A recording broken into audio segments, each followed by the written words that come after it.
Yo voy a hablar de uno de los aspectos relevantes del proceso electoral que está en curso y que es el que tiene que ver con la paridad en las candidaturas.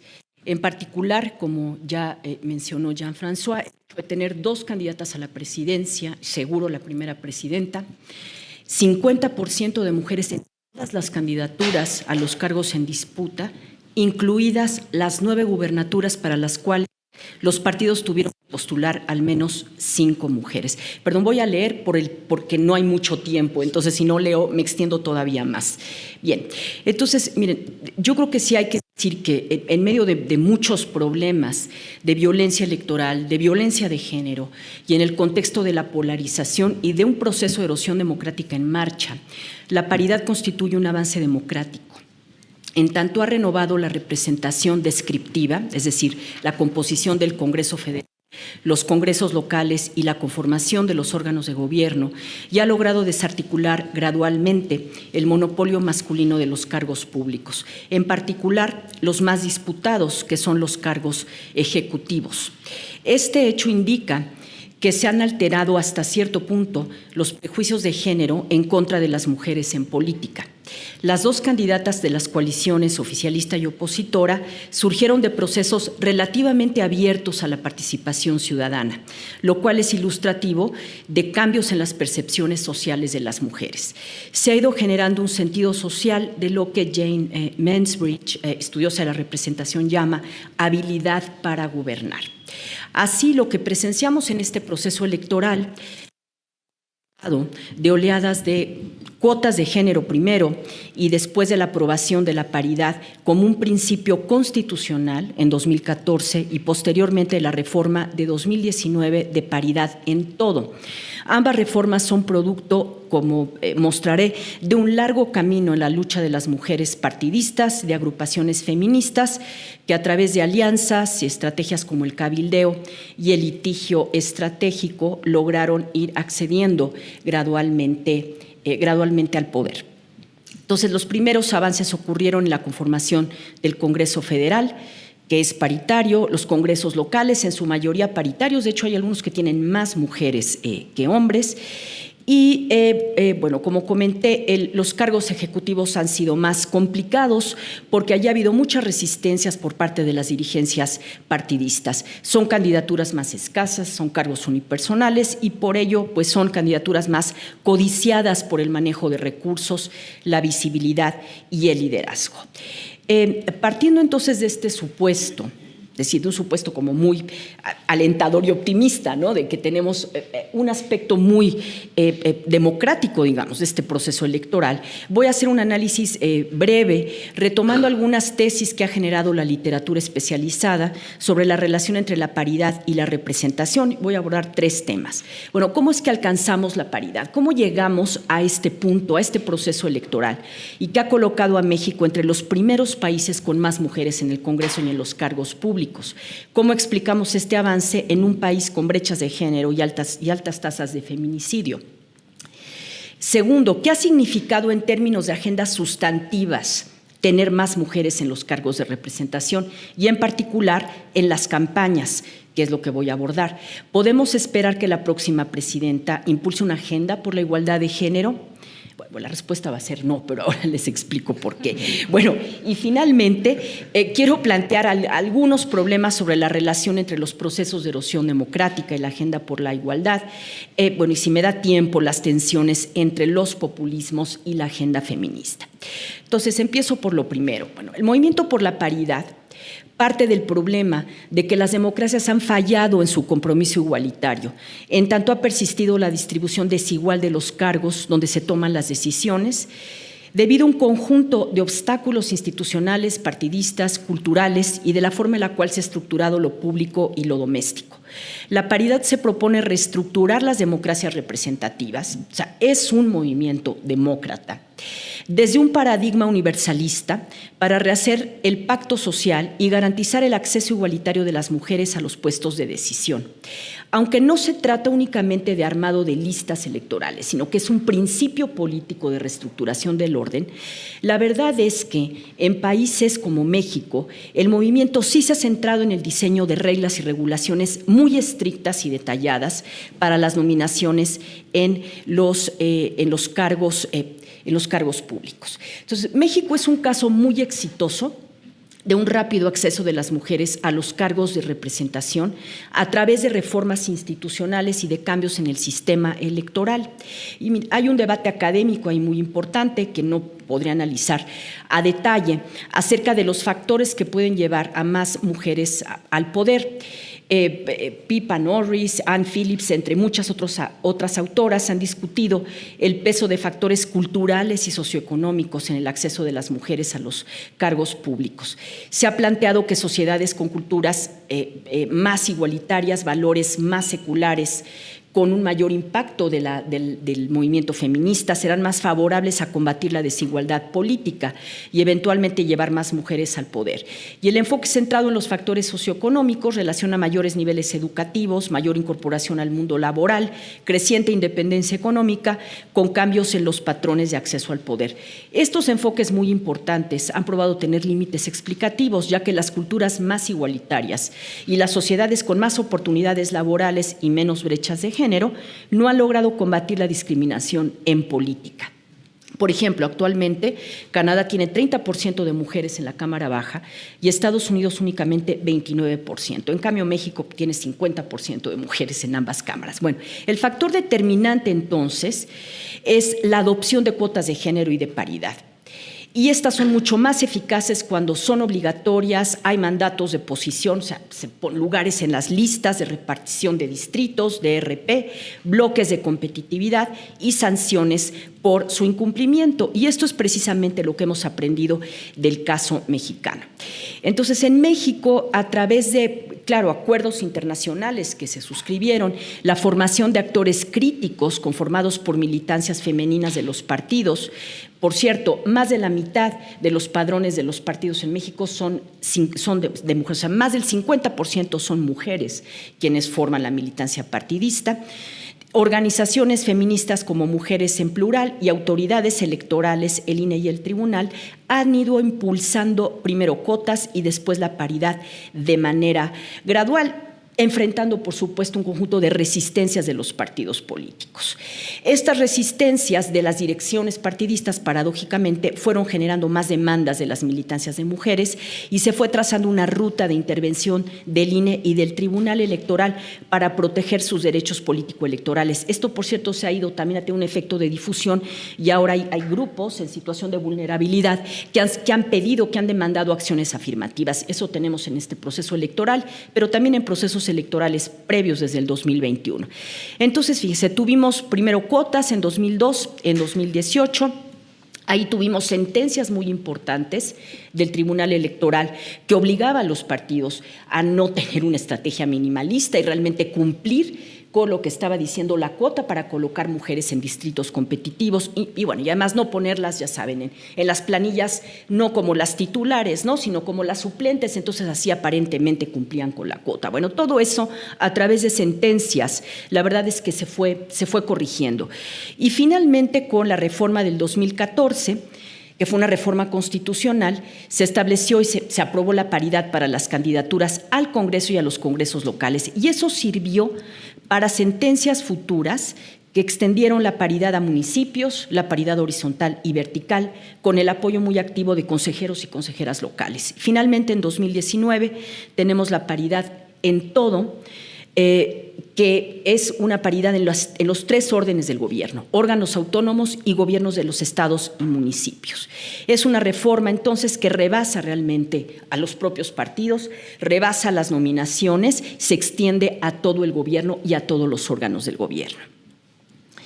Bueno, hay que agregar además que a partir de 2014 les decía que se establecieron una serie de candados muy importantes como la alternancia de género en las listas de representación proporcional, no poner como suplentes a las mujeres, no mandar a las mujeres a distritos perdidos por los partidos. Entonces ahora se hacen unos estudios muy complicados de bloques de competitividad que los partidos tienen que entregar a la autoridad electoral y probar que están repartidas las candidaturas por género dependiendo de la competencia.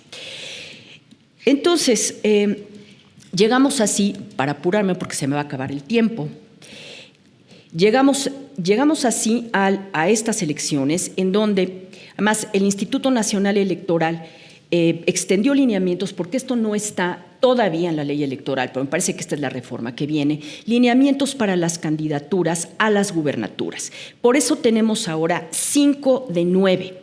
Estos lineamientos ya los teníamos en 2020, gracias a lo cual actualmente tenemos 10 gobernadoras y en el proceso actual tenemos 16 candidatas a la gubernatura y 13 candidatos. Si tenemos más candidatas que candidatos a las gubernaturas.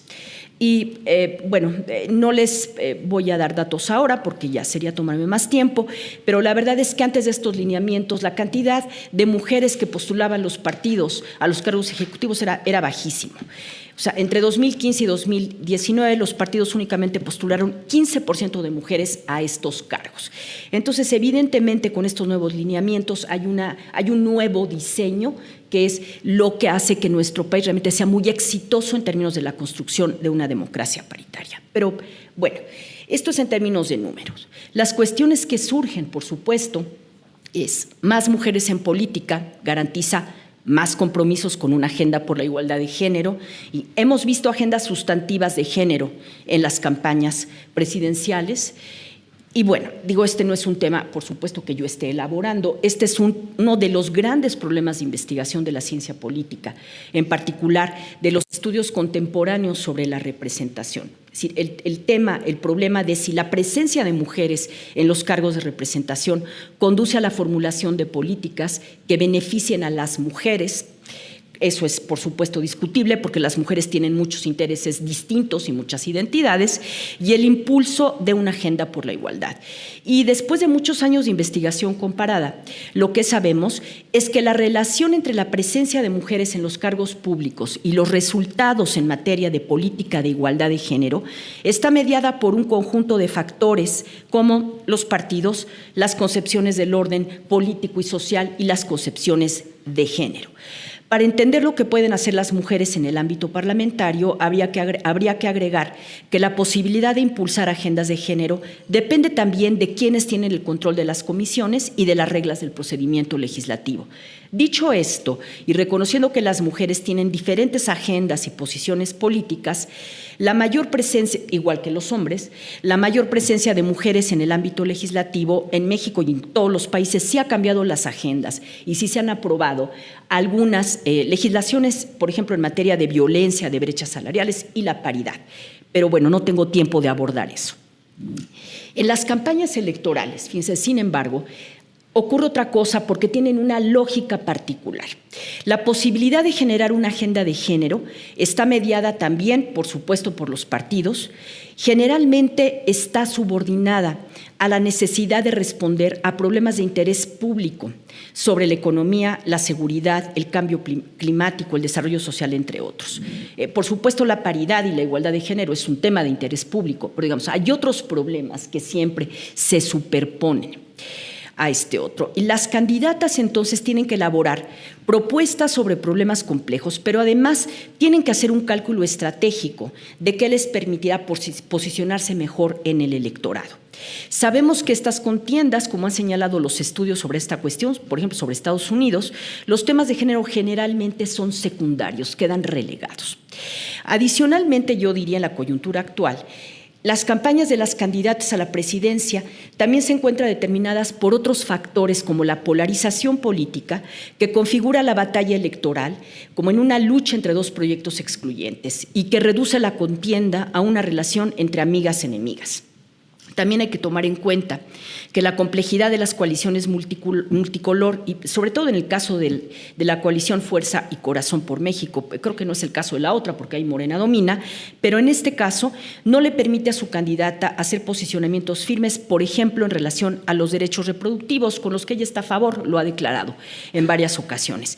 Por estas razones, el tema de la igualdad de género ha estado ausente en estas campañas, como han denunciado, de hecho, varias organizaciones feministas. No obstante, las plataformas de las tres candidaturas incluyen temas de género. Y en algunas declaraciones públicas, así como en las trayectorias de las candidatas, se puede leer un subtexto de género y encontrar visiones del orden político y social, en particular de la desigualdad de género. Me voy a referir muy rápidamente a las dos candidatas. Sheinbaum tuvo, como sabemos, una relación tensa con las colectivas feministas en la Ciudad de México cuando era jefa de gobierno, a raíz de las marchas del 8M y, entre otras, por la disputa por la glorieta de las mujeres que luchan en Reforma. Ustedes saben que ella quería colocar, de hecho sí colocaron a la joven de Amayac, que es una indígena, mientras que las colectivas querían conservar la imagen de una mujer con el puño en alto. A estas, digamos, estas como disputas, la candidata oficialista, hay que agregar que la candidata oficialista arrastra las deudas del sexenio con las mujeres en materia de feminicidios, las declaraciones del presidente contra las feministas dirigidas a deslegitimar su lucha contra la violencia y a criminalizar su protesta. A ello se agrega la política de recorte presupuestal a programas con perspectiva de género, la desaparición de estancias infantiles, de escuelas de tiempo completo y recortes a refugios para mujeres víctimas de la violencia. Todo ello, hay que decirlo, con el apoyo del grupo parlamentario de Morena, donde hay mujeres, por supuesto.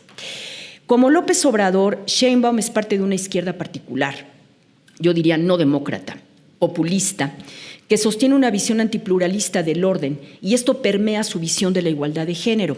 En el Encuentro Internacional Feminista, realizado en marzo de 2023, la candidata destacó, antes que nada, todavía no era candidata formal, la gran labor de la 4T y propuso un nuevo concepto de feminismo, el feminismo social.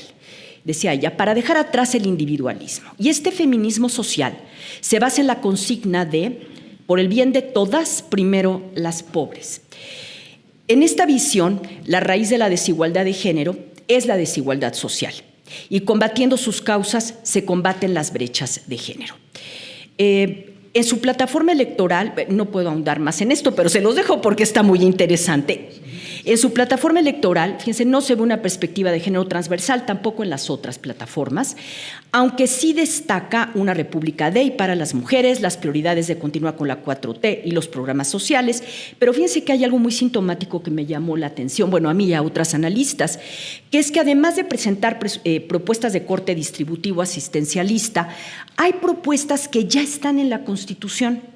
Como por ejemplo, elevar a rango constitucional la igualdad sustantiva, está en el artículo 17, el derecho a una vida libre de violencia, está en el artículo 46, reformas que garanticen gabinetes paritarios, está en paridad en todo. También la propuesta del Sistema Nacional de Cuidados, que las otras candidaturas defienden y que es muy importante, tiene antecedentes en el Congreso. Es decir, ya hay una reforma aprobada por la Cámara Baja que se quedó en comisiones en el Senado. O sea, ¿qué es lo que les quiero decir? Es esto, pues me llama la atención que haya propuestas en la plataforma que ya están aprobadas, que ya están en la Constitución, y esto habla realmente como de un descuido y un desconocimiento del trabajo legislativo en materia de género. Gálvez tiene una perspectiva distinta, aunque digamos, tampoco tiene una perspectiva de género transversal. Sus propuestas están dirigidas a apoyar a quienes han hecho una carrera, a romper los techos de cristal. Ella, como legisladora, fue una impulsora de la paridad, por ejemplo, de la paridad gubernaturas que se quedó en comisiones.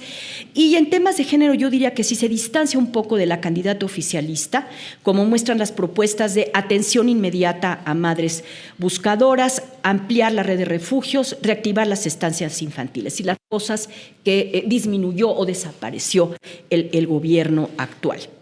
También propone algunas políticas asistenciales a las que no me voy a referir. Y finalmente es importante destacar que su discurso, la concentración de la Marea Rosa del domingo 19, del domingo pasado, hizo un reconocimiento a la lucha feminista, se dirigió a las madres buscadoras, colocó el problema del feminicidio como central y dijo que sería la primera presidenta de las mujeres. Sí, yo creo que es claro que está aprovechando un área de oportunidad abierta de las oposiciones a este gobierno, aunque no sé si eso le dé para ganar. Ya para ir cerrando. Ahora sí, la paridad, como rápidamente hice en este recorrido, dije, ha traído resultados desiguales.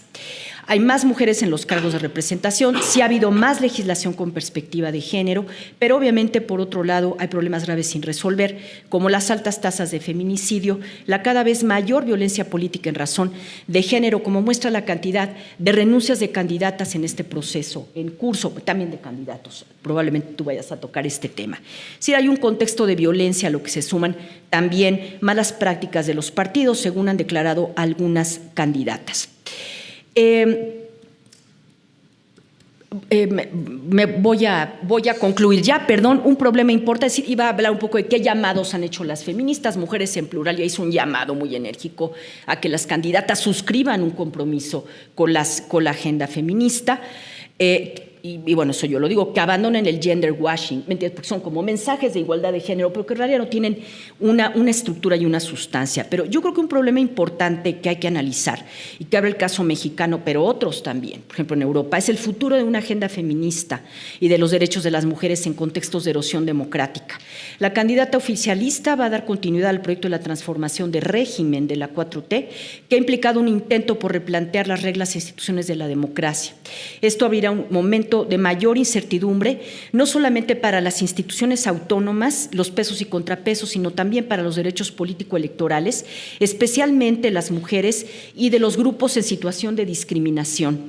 Difícilmente se va a echar para atrás la paridad, pero si gana la candidata oficialista y retoma las reformas electorales y políticas impulsadas por este gobierno, que todo indica que así será, es muy probable que se limite el papel de las autoridades electorales en la protección de los derechos políticos.